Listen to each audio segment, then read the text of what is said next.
Okay, last meeting wrapped.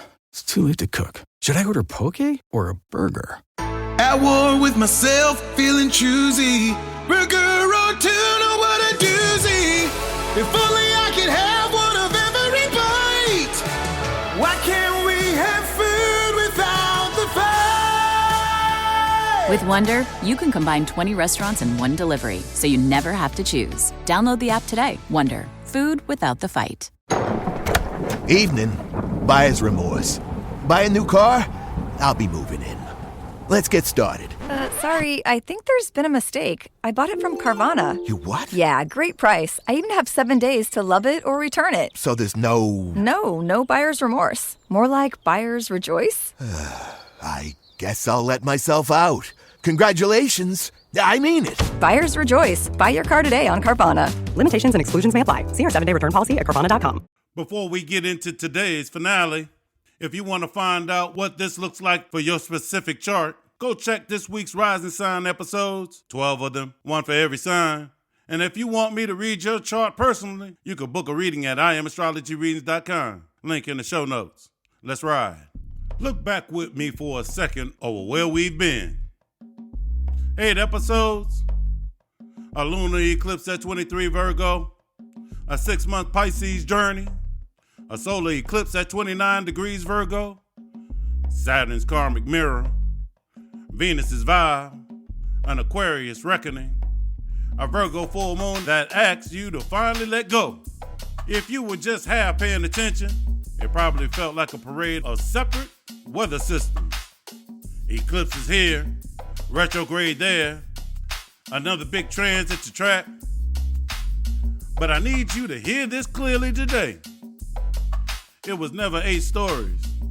It was one long argument. One argument the sky has been making about truth, illusions, choice, and this is the part most people skip, what you're required to do after you make that choice. And I want to say this part plainly too. The sky didn't do this to you. It did this with you. You weren't sitting in this audience for 8 episodes. You were the other half of the conversation the whole time. Every choice you actually made, every place you actually changed, that's what turned the mechanics into a story instead of just a forecast. And tonight, that argument closes. Go back with me to the very beginning. The first full lunar eclipse, 23 Virgo. Moon in Virgo, sun in Pisces. South node still in Virgo. North node already parked in Pisces waiting. I told you then, this eclipse was a spotlight. Something hidden was about to be illuminated. And the question I put on the table that day was simple. And it was not comfortable. What is your relationship with truth? Not, do you tell the truth? Not even, can you handle hard facts? Your relationship with it. Do you weaponize it against yourself? Do you avoid it and call the avoidance peace? Do you polish it until it turns into perfectionism? Do you soften it until it turns into spiritual bypassing? That question was the seed. Everything since has been the seed cracking open, level by level, degree by degree. And you thought you were climbing 8 separate steps, when the whole time you were climbing one staircase. First we had the release, the Virgo South Node. What needed to be let go of, the refining that had turned into self-punishment, the list that never ends, the quiet belief that if you just fix one more thing about yourself, you would finally be safe, finally be lovable, finally be enough. South Node energy doesn't ask you to abandon discernment. It asks you to stop using discernment as a weapon against your own work. And then we had to trust the Pisces North Node. What had to be trusted? Not blind faith, not collapse. The specific kind of trust that only becomes available after you've admitted The old system doesn't hold anymore. Pisces asked you, can you believe the universe has your back, even when the spreadsheet says otherwise? Then Mercury taught us something harder. Mercury didn't just wander through the arc, Mercury worked for it. Speaking its truth in Leo, refining it in Virgo, being tested by Saturn, being illuminated at the cazimi, finally seeing all the way through, the last illusion standing in Neptune's fall. The question underneath all of that motion was never, do you have enough information?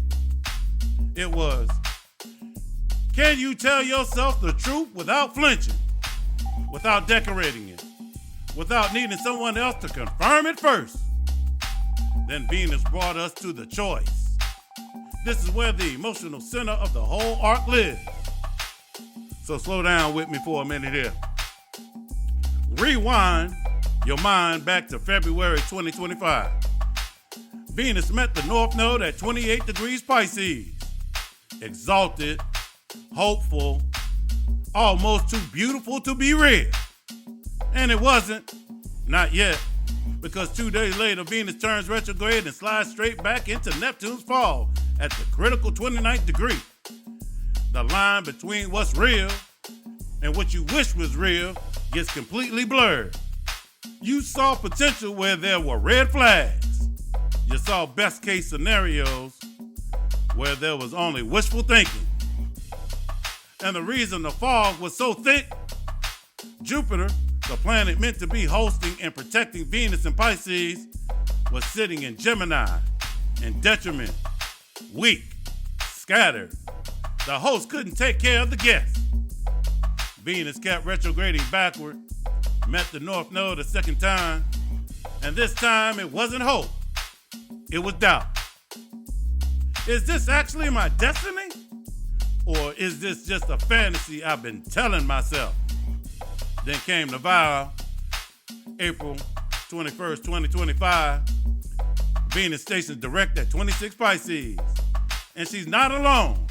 Saturn's right there at 26. The North Node is right there at 26. All three conjunct.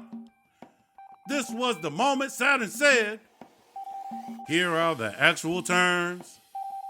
Here's what it really costs. Do you accept?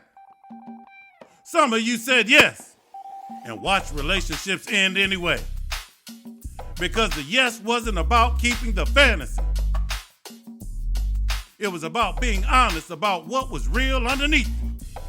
And then Venus went through detriment through Aries, home in Taurus, traveled through Gemini, Cancer, Leo, and into Virgo, her sign to fall.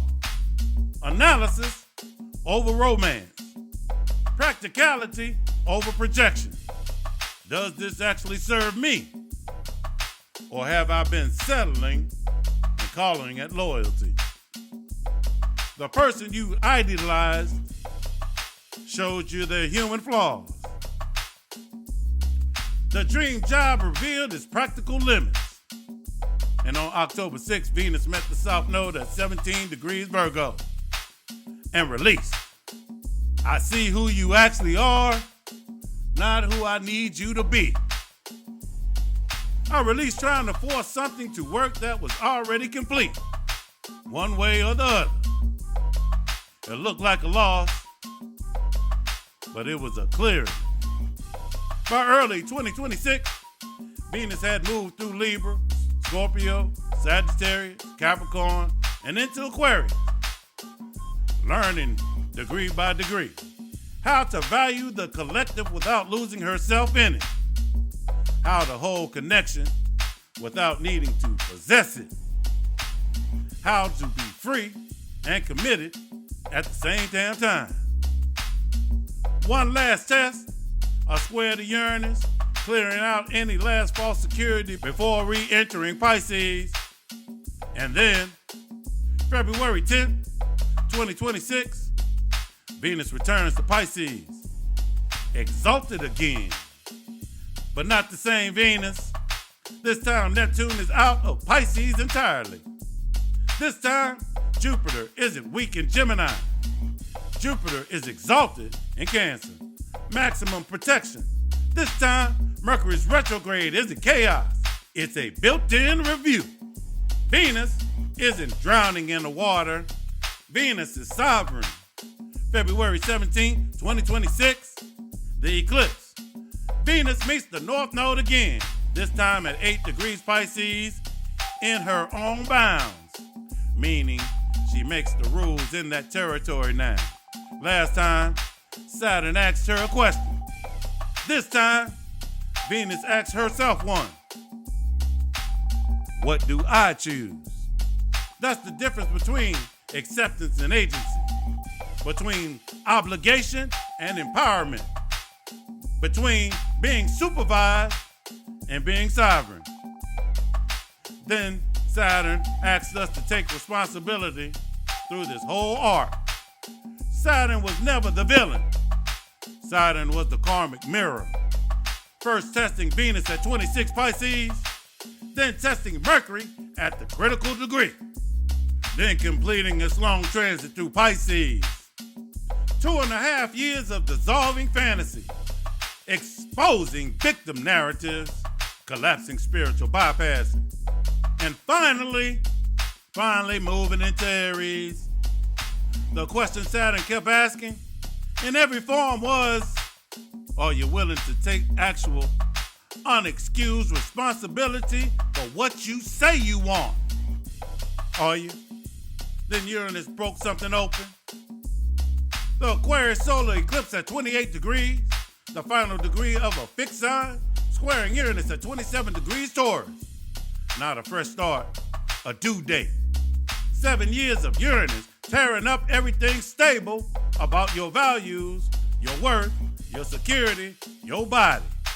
And the question at that eclipse wasn't gentle.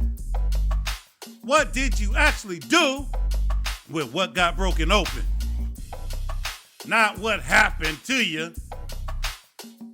What you built from it. Uranus broke it open. You had to decide what to build. What comes next is the answer to that. And underneath every single one of those steps, quietly, Jupiter has been on its own arc.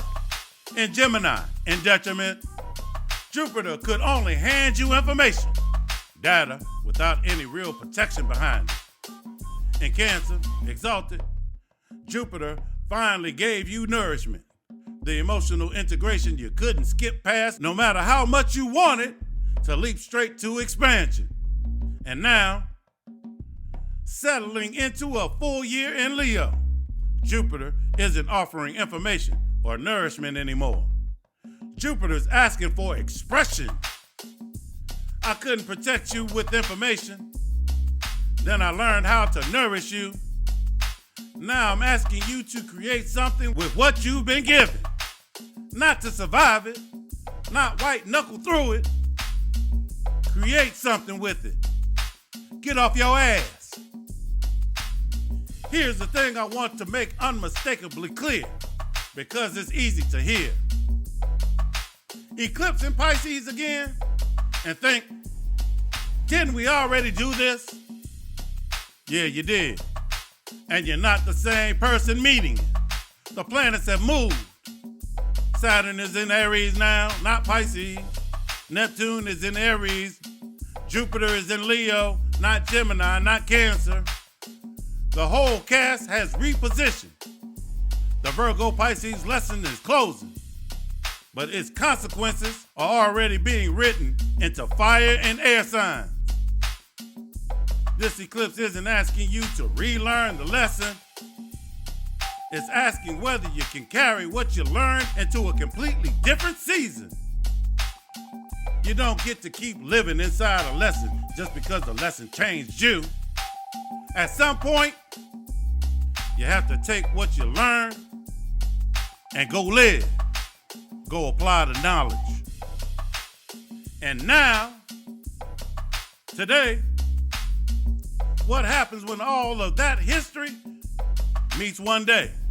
At lunchtime, Mercury meets the sun in cazimi at 4 degrees Virgo. Mercury's home now and not renting anymore. Whatever lands for you around midday, a thought, an overheard sentence, a piece of information that clicks. That's the transmission. And then at 11:20 Central, the full moon exacts at 4 degrees Pisces, the exact same degree as the cazimi, just hours later, and across the axis. Mercury discovers, the sun illuminates, the moon recedes. And the moon isn't landing in neutral territory. The moon is in Venus's bound. Venus doesn't have to be making a dramatic aspect for this to matter. Venus is holding the ground the moon is passing through, which means the entire vow to coronation story you just walked through a minute ago isn't background noise anymore. It's the actual container the eclipse is happening inside of. The vow was tested. The terms became clear. And now you get to decide whether what you learned was worth carrying forward. Meanwhile, retrograde Pluto at 3 degrees Aquarius is sextile retrograde Neptune at 3 degrees Aries. The depths you've been excavating and the dream you've been holding are finally working together. Not fighting each other, not confusing each other, but collaborating, because both are retrograde. None of this is happening out where you can watch it. It's happening inside of you. And then, the one I think closes the whole arc with the most weight, Jupiter at 12 degrees Leo, 1 degree from an exact trine to retrograding Saturn at 13 degrees Aries. Jupiter says grow. Saturn says make it real. Saturn isn't handing out a brand new rule here. Saturn's retrograde, reviewing, not dictating. This is the examiner and the blessing giver, finally in harmony instead of intention. That's the opposite of where this whole thing started, with Jupiter weak and Saturn strict and Venus caught in the middle. Now cooperation, the blessing meeting the structure that can actually hold it now. So here's what I need you to take with you.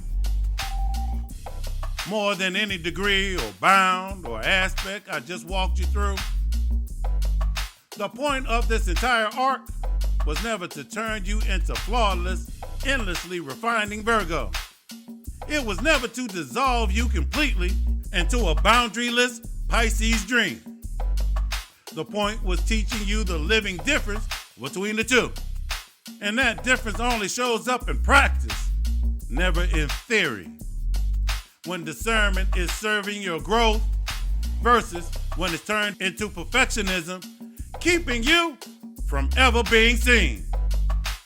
When faith is generally carrying you forward versus when faith has quietly become an excuse to avoid responsibility. When refinement is real craftsmanship versus when it's just another way of postponing the actual choice in front of you. When accepting a blessing is receiving grace versus when accepting it means you also have to accept the weight of what it now asks of you. The goal was never purity. The goal was integrity. The whole self, working together, discernment and surrender, both online at the same time, instead of fighting each other for control. We open this whole series with, what is your relationship with truth? That was the right question for someone standing at the bottom of the stairs, in the dark, not yet sure what they were looking at. You're not that person anymore. So now the question changes. That's the bridge from the Aquarius reckoning. What did you do with what Uranus broke open? Straight into Saturn's next chapter in Aries. A sign that doesn't reward reflection. It rewards action. Seeing, understanding, choosing, acting. You've seen it. You've understood it. Tonight, it's about choosing. You started this asking, what your relationship with truth was. Maybe the answer was never that truth would get easier to hear. Maybe the answer is just that you got stronger at standing inside it. You already know the truth. You may not like it. You may not know exactly what comes next. But you do know, and that was never the finish line. That was the beginning. Now, you have to live it. Ride over. If today's eclipse has you looking at an old story, an old pattern, or something in your life that you finally seeing differently, that's exactly where a personal astrology reading can take you deeper. Your sun sign is only the beginning. Your rising sign, moon, houses, aspects, and planetary conditions can show you why certain patterns keep appearing, what part of your life they're actually happening in, and what your chart says about where you are right now. And the $25 first impression reading is running out of time. If you've been thinking about getting a reading, this is the time to do it. Don't wait until the offer is gone. And we're taking You're More Than Your Sun Sign on the road. The tour is coming to a city near you soon. If you're a shop owner or a business owner and you'd like to host us, reach out and get your location on the list. And if you haven't heard the full Virgo Pisces eclipse finale, go listen to that next. That's where I bring the whole story together. The truth, the vow, the sacred edit, and what this entire art was actually asking you to do. Find out what's happening beyond your sun sign. Ride's over. Make sure you leave some gas money at the door. I Am Astrology Readings, PayPal, Venmo, Cash App. Link in the show notes. Thanks in advance. I'm Paul Heath. This is I Am Astrology Readings. Know thyself. Balance your energy. If you like these daily horoscopes and want one personalized for you, same style, 3 minutes, about your chart, you can book a first impression reading at IamAstrologyReadings.com for $25 and I'll record it, drop it right here on the feed. Tips is also welcome, even $1 helps. Full deep dive readings also available. Cash App, Venmo, PayPal, all at I Am Astrology Readings. My brother's gotta eat too. I appreciate you in advance.